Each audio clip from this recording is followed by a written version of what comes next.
এটা কোনো বানে ভাষা আসা সরকার না, এটা কোনো মধ্যরাতের নির্বাচনের সরকার না, এটা কোনো থানার ওসির সরকার না, কিংবা 4-5 জন লোক মিলে করা সরকার না। এটা আমাদের ছাত্রদের জনতার রক্তের মাধ্যমে আসছে। এবং আমি এটাও বলেছি যে আগেও তো অনেক 16 বছর অনেক আন্দোলন হয়েছে, কিন্তু মানুষ সাড়া দেয় নাই কেন? সাড়া দেয় নাই কেন? মানুষ ভাবছে যে এটাতে কোনো পরিবর্তন হবে না, মৌলিক কোনো পরিবর্তন হবে না। কিন্তু এইবার কেন মানুষ সাড়া দিছে, কেন মানুষ জীবনদান করছে? কারণ মানুষ সেটা পরিবর্তন চায়, এবং সেই পরিবর্তনের যে প্রত্যাশার যে সরকার, সেটা হচ্ছে এই সরকার।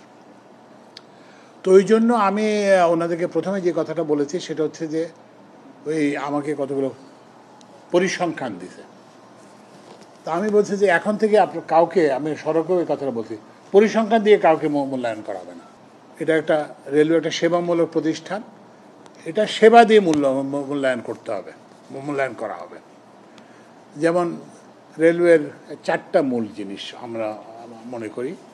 প্রথম জিনিসটা হচ্ছে রেলের টিকিট পায় না, কাউন্টারে গেলে টিকিট পায় না, কিন্তু আবার ইয়েতে গেলে উঠলে টিকিট পায়।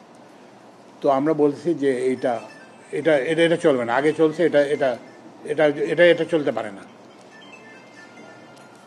তো ওনারা যেটা বললেন সেটা হচ্ছে যে এরা এতগুলো চক্র আছে যারা রেলেরই সঙ্গে জড়িত, কতগুলো ফিকটিশিয়াস আইডি, ফিকটিশিয়াস নাম্বার নিয়ে, ফোন নাম্বার দিয়ে এরা এই টিকিটগুলো নিয়ে রাখে, ফলে সাধারণ মানুষ গিয়ে টিকিট পায় না।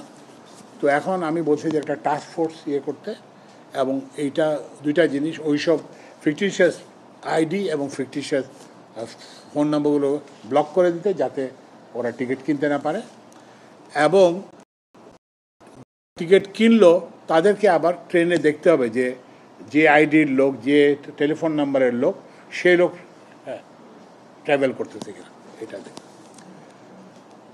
আরেকটা টাস্ক ফোর্স, আমরা মোট 3টা টাস্ক ফোর্স করছি। আরেকটা টাস্ক ফোর্স হচ্ছে যে রেল ওই যে কয়টা ট্রেন কয়টায় যায়, এইটা সীমাবদ্ধতা আছে, সে একটু হবে, কিন্তু এইটা করতে হবে। এবং এইটা ওনারা একটা ডিজি মহোদয় আছেন এবং সিনিয়র সচিব করবেন। আরেকটা হচ্ছে যে রেলের জমি নিয়ে নয় হওয়া, এইটাও একটু করতে হবে। রেলের জমি কোথায় কার হাতে আছে, কিভাবে আছে, তো এইটার একটা আমরা চাইছি। তো এইগুলো আমরা খুব সহসা এগুলো সিদ্ধান্ত হিসাবে আমার কাছে পাঠানো হবে, এবং আমরা কিন্তু কনস্ট্যান্টলি মনিটরিং করবো। এই যে রেলওয়েতে যেসব সিদ্ধান্ত হয়েছে, আপনারা মনে করবেন যে না আমরা বলে দিয়েছি একটা বক্তৃতা, এটা কিন্তু বক্তৃতা না। আমরা কিন্তু বক্তৃতার,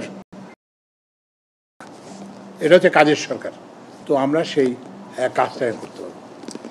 এবং আমি ওনাদেরকে যেটা বলছি যে এইবার যদি আমরা ব্যর্থ হই, তাহলে কিন্তু আমাদের জন্য জাতি হিসেবে ভয়ানক পরিণতি হবে।